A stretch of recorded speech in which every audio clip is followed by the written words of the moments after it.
যে ইসলামে দুই ধরনের আমল আছে, একটা হচ্ছে করার, সম্পাদন করা, আর একটা হচ্ছে বর্জন করা। একটা করতে হবে আর একটা করতে হবে না, এই দুই ধরনের আমল।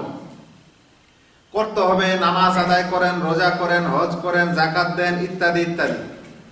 করতে হবে না, শিরক করা যাবে না, ছোট শিরকও করা যাবে না, বড় শিরকও করা যাবে না, বিদআতও করা যাবে না, হারাম খাওয়া যাবে না, ব্যভিচার করা যাবে না, চুরি করা যাবে না, এগুলো হচ্ছে না না, এগুলাকে বলা হয় নিষেধাজ্ঞা। আর একটা হচ্ছে আদেশ, করতে হবে, আর একটা হচ্ছে করতে হবে না। দুই ধরনের বিধান। এই দুই ধরনের বিধানের মধ্যে করতে হবে না যেগুলো, সেগুলোর মধ্যে সবচেয়ে বড় বিষয়টি হচ্ছে শিরক করা যাবে না।